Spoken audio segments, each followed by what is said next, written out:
Good evening students. आज हम बात करेंगे बंगाल के अंदर जो इलेक्शन हुआ 1970 में उसका, कि 1970 में जो बंगाल में इलेक्शन हुआ उसके अंदर कौन सी पार्टी जीती, कौन सा लीडर जीता और किस प्रकार से बांग्लादेश जो वर्तमान में है, पहले ईस्टर्न पाकिस्तान था, उसके अंदर कॉन्फ्लिक्ट बढ़ा और कैसे लोग पलायन करके इंडिया में आए, उसके बारे में हम शॉर्ट समरी मैं आपको बता दिया है। डिटेल में हम बात करते हैं टॉपिक के माध्यम से। तो आइए बात करते हैं हम द 1970 इलेक्शन इन बंगाल इन पाकिस्तान, कि पाकिस्तान के अंदर 1970 में इलेक्शन कंडक्ट करवाए गए। उसके अंदर जो मैंने अभी बताया था आपको, पाकिस्तान है,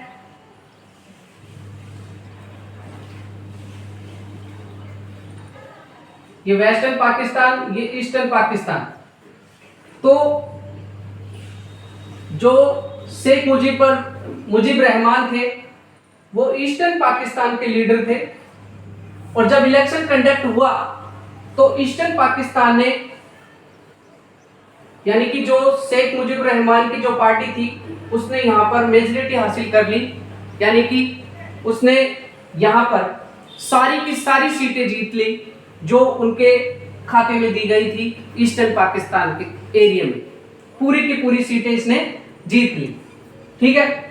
और यहाँ पर कम सीट प्राप्त हुई, जिसके कारण इसने पार्लियामेंट के अंदर अपना वर्चस्व स्थापित कर दिया। और वो चाहते थे कि पूरे के पूरे पाकिस्तान का अगर मैं हेड बन जाऊं, लेकिन यहाँ पर जो तत्कालीन जिनका शासन था वो नहीं चाहता था कि वो हेड बने, और इसने क्या कर दिया, इनके लोगों के ऊपर अटैक करवा दिया आर्मी से, क्योंकि आर्मी उसके कंट्रोल में थी उस समय। तो जिससे क्या हुआ, यहाँ के जो सारे के सारे लोग हैं वो पलायन कर गए और हमारे इंडिया के वेस्ट बंगाल और इधर की साइड में चले गए। तो ये कारण था। आइए अब हम डिटेल में जान लेते हैं कि the Awami League led by the Sheikh Mujib won all the seats, यानी कि जो अवामी लीग थी पार्टी, उसका जो हेड था शेख मुजीब, वो सभी की सभी सीटें ईस्टर्न पाकिस्तान में जीत गया and secured a majority in the profess constituent assembly in the whole of Pakistan, यानी कि पूरे के पूरे पाकिस्तान के अंदर उसने अपनी मेजॉरिटी स्थापित कर दी। Government dominated by the West Pakistan leadership refuse to convene the assembly, यानी कि जो समय जो सरकार चल रही थी वर्तमान में उस समय, उसने असेंबली का सेशन बुलाने से इनकार कर दिया और उसकी लीडरशिप को स्वीकार नहीं किया। किसकी लीडरशिप को? शेख मुजीब रहमान की को।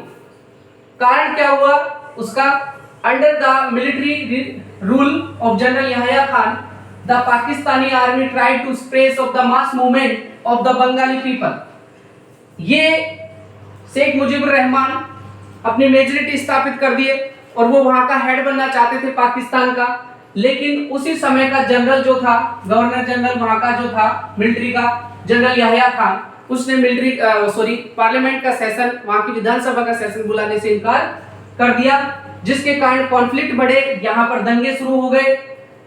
उन दंगों को खत्म करने के लिए याह्या खान ने मिलिट्री भेजी, और यहाँ पर मिलिट्री जो भेजी उन्होंने निर्दोष लोगों को भी मारा, जिससे यहाँ पर और क्रूर मूवमेंट हो गया, आंदोलन हो गया, जिससे क्या हुआ कि Pakistani army tried to suppress the mass movement of the Bengali people. यहाँ के जो बंगाली पीपल्स थे इनके ऊपर भी अटैक होना शुरू हो गया था and 1000 were killed by on the Pakistan army. लगभग हजारों लोग ईस्टर्न पाकिस्तान के अंदर मारे गए, जिससे क्या हुआ, led to a large scale migration in the India. जो हजारों लोग मरे ईस्टर्न पाकिस्तान में, जिससे और लोगों में भय की स्थिति उत्पन्न हो गई, और वो सभी के सभी लोग, यानी कि हजारों लोग पलायन कर गए इंडिया के अंदर। तो ये एक प्रमुख मुद्दा रहा, कांड रहा, जिसके कारण ये जो पलायन करके इंडिया में आए तो बंगाली जो लोग थे उनके ऊपर भी अटैक हुआ। तो तत्कालीन जो प्रधानमंत्री थी हमारी इंडिया की, इंदिरा गांधी जी, उन्होंने इन पलायन को देखा तो उन्होंने बात की यूएनओ से और उन्होंने सपोर्ट किया ईस्टर्न पाकिस्तान का, इंदिरा गांधी ने, और जो वेस्टर्न पाकिस्तान से उससे लड़ाई लड़ी और पाकिस्तान के दो टुकड़े करवा दिए। जिससे ईस्टर्न जो पाकिस्तान था वो 1971 में बांग्लादेश बनकर सामने आया। ध्यान रखेंगे ये सारे के सारे 1970 के इलेक्शन के कारण हो पाया। तो किस प्रकार से बांग्लादेश सेपरेट नेशन बना, इन सभी चीजों के बारे में मैंने अभी आपको बताया। ऐसे इंपॉर्टेंट टॉपिक के साथ हमारे साथ जुड़े रहे, बने रहे। पूर्व क्लासेस में आपका बहुत बहुत धन्यवाद। Thank you. Have a nice day.